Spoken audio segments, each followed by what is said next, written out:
Bonjour tout le monde, bienvenue dans ma chaîne Français à la portée. Dans cette vidéo, vous allez apprendre à communiquer facilement en français sur différents sujets et dans différentes situations. Si vous aimez le contenu de ma chaîne, n'oubliez pas de s'abonner et de mettre un grand pouce bleu.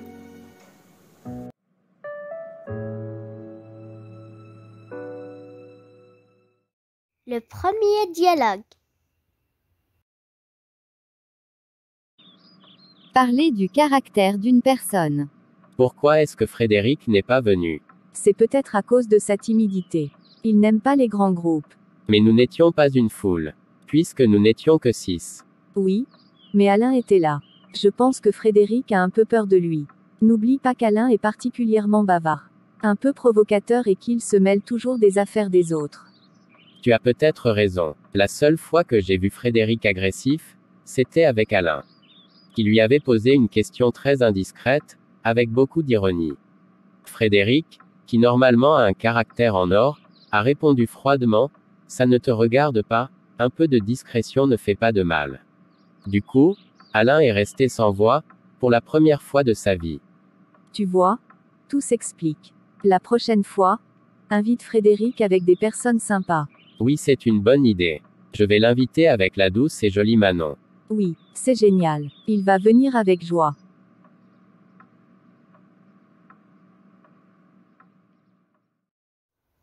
Le deuxième dialogue.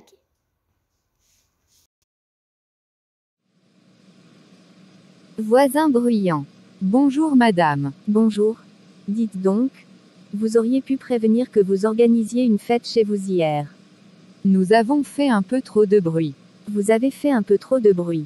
Mais vous plaisantez? Vous aviez mis la musique à fond. Nous avons coupé le son au bout d'un moment. Oui. Quand monsieur Ducroc est venu frapper à votre porte. Oui, écoutez, je suis désolé. Mais après, vous avez remplacé la sono par la guitare. Vous avez entendu la guitare. Et comment? Excusez-moi, je suis vraiment désolé, je ne pensais pas qu'on jouait si fort. Vous vous moquez du monde. Vous avez chanté à tue-tête jusqu'à 4 heures du matin. Je suis vraiment désolé. Ça ne se reproduira plus, je vous le promets. Vous aviez déjà promis la dernière fois.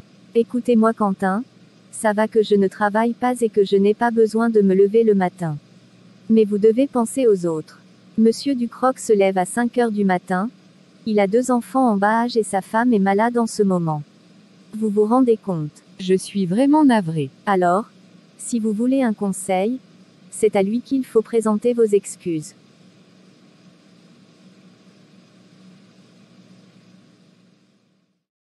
Le troisième dialogue.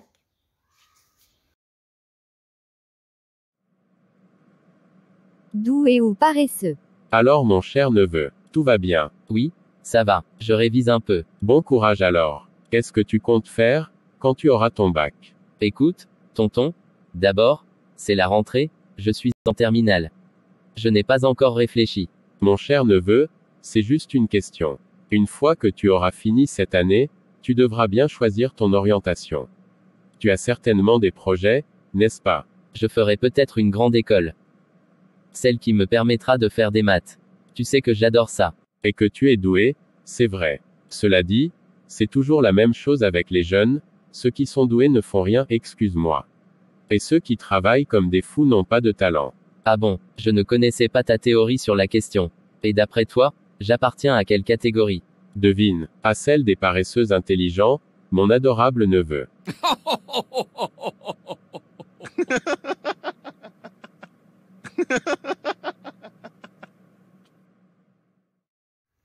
Le quatrième dialogue.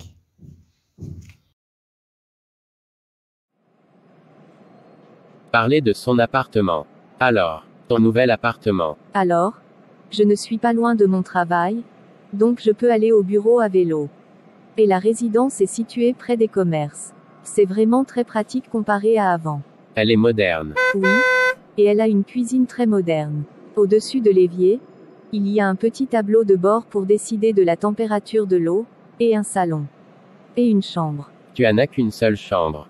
Il y a une autre pièce mais il n'y a encore rien dedans, mais ça va devenir la chambre d'amis.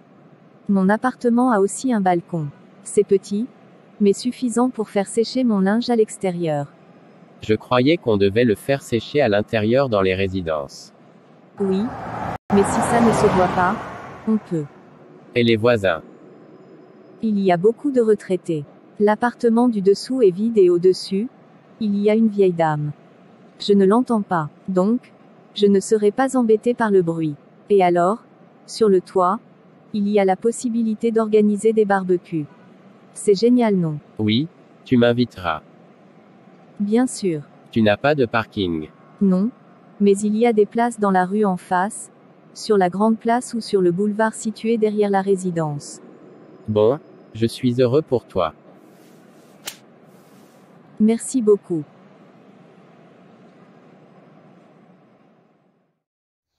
Le 5e dialogue.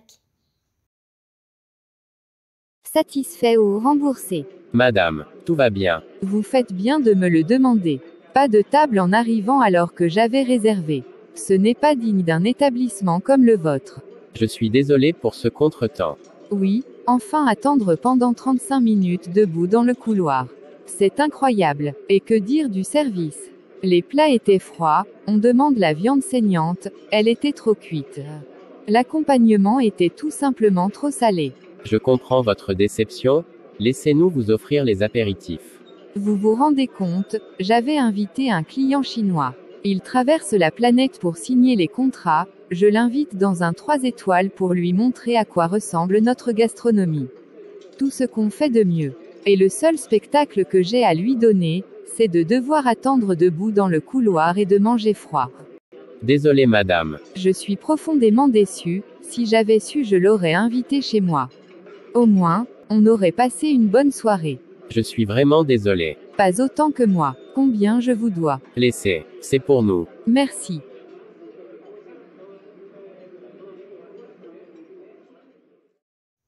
Le 6e dialogue.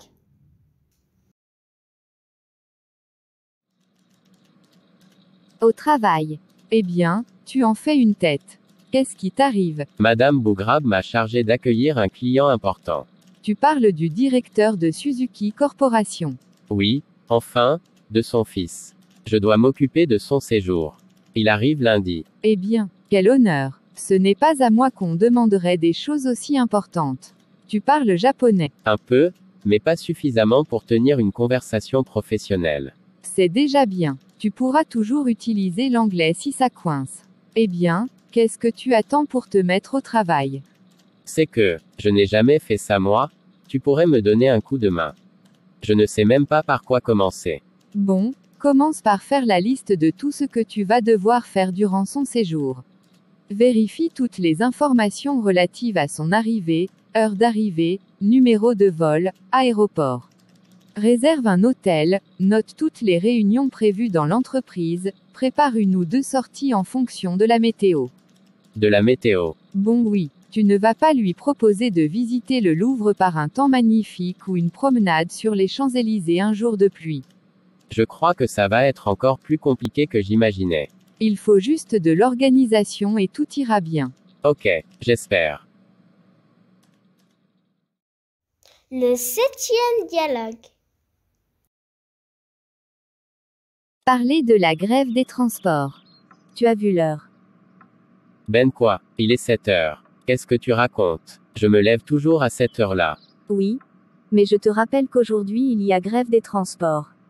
Ah oui, j'avais complètement oublié. Mais, c'est seulement le train. Tu plaisantes. Rien ne bouge aujourd'hui. Pas de train, pas de bus. Et le tramway. Rien. Je te dis. Même pas le métro. Bon et toi, tu vas faire comment? J'ai pris ma journée. La dernière fois, c'était une telle galère que je préfère prendre ma journée quand c'est comme ça. Mais, comment je vais faire moi?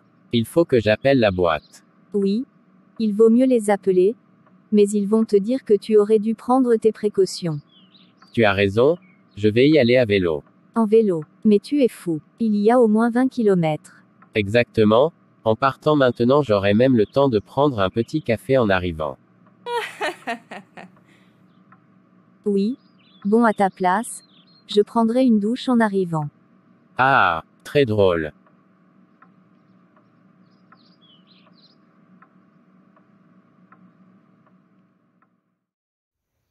Le 8e dialogue. Chercher un travail. Alors, vous avez trouvé un travail? Non, toujours pas. C'est vrai que ce n'est pas facile en ce moment avec la crise. Mais bon, il ne faut pas trop se plaindre, c'est encore pire ailleurs. Oui, mais quand même dans mon temps tout le monde travaillait. Et vous cherchez dans quoi? Bon, dans le bâtiment. J'ai été peintre en bâtiment pendant 5 ans. Alors, si vous connaissez quelqu'un qui cherche un bon peintre, vous me faites signe. Bon justement, Monsieur Book, il me disait que les jeunes, ils sont au chômage mais qu'ils ne veulent pas travailler, ils cherchent quelqu'un en ce moment. Mais ce n'est pas peintre. Vous n'avez qu'à aller le voir si ça vous intéresse. Bien sûr que ça m'intéresse. Et, je peux le trouver où? Il est au chantier, allez le voir directement là-bas. Il fait sa pause entre midi et 2. Au chantier près de la gare. Oui, mais bon, vous le gardez pour vous? Il n'est quand même pas commode Monsieur Book. Ne vous inquiétez pas, j'ai l'habitude. En tout cas, merci pour l'info. Si ça marche, je vous invite au resto. Ah bon? Ça va faire jaser dans le quartier. Allez, bonne journée. Bonne journée à vous. Merci beaucoup. Le 9e dialogue. Dans la rue. Bon. Sarah, qu'est-ce qu'on fait? On va à la piscine. Ah, non, je suis fatiguée. J'ai la tête qui tourne. Bon. On va au restaurant chinois. Non, Farid, je n'ai pas faim. On va au cinéma alors. Il y aura un film romantique très sympa. Bof, quel film? Regarde, Farid, c'est Julien. Julien, Julien! Salut les amis. Qu'est-ce que tu fais ici? Tu vois, je fais de la marche. Et vous allez où? Oh, Sophie est fatiguée. On rentre à la maison. Moi, je vais au théâtre. Qu'est-ce que tu vas voir? Je vais voir une comédie musicale. J'adore moi ce genre théâtral. Ah super, une comédie musicale. C'est intéressant. On va avec Julien. Mais, tu n'es pas fatiguée. Ça va me faire du bien d'aller au théâtre. Bon, je ne comprends rien. Le 10e dialogue.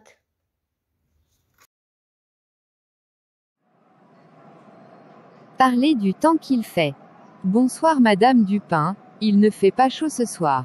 Oh, ne m'en parlez pas. J'ai dû rallumer le chauffage hier soir. Eh bien, moi, c'est pareil. Il faisait 14 dans la maison. Que voulez-vous? Il n'y a plus de saison. Tout est détraqué. Un jour, il fait chaud. Un jour, il fait froid. C'est vrai qu'on ne sait plus comment s'habiller. Vivement l'été. Oui. Encore que l'été dernier, on n'a pas eu si chaud que ça. Je suis partie les 2 premières semaines de juillet en Vendée avec mes enfants. On a eu un temps catastrophique. Il a plu les 3 premiers jours. Et les jours suivants, quand il n'y avait pas de vent, eh bien, on avait des nuages. Ce n'est pas de chance.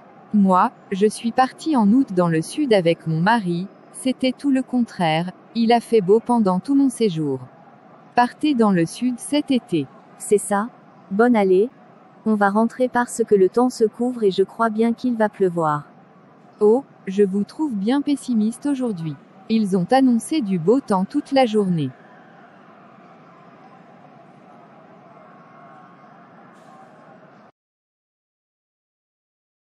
Le 11e dialogue.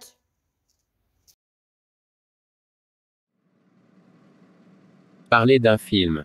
Tu dis que ce film est magnifique, mais je ne suis pas d'accord avec toi. Je le trouve plutôt médiocre. À mon avis, c'est un catalogue de clichés. Ça n'a pas grand intérêt. Il ne mérite pas autant d'intérêt. Mais non Sarah, je dis simplement que l'image est superbe. Les paysages sont splendides. Même si, je le reconnais, l'intrigue manque un peu de consistance. Un peu, tu dis.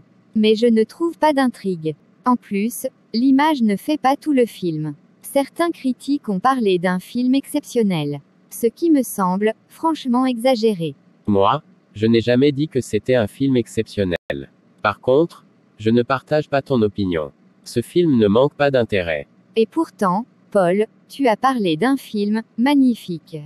Oh, tu n'oublies rien toi. Tu es dur en affaires.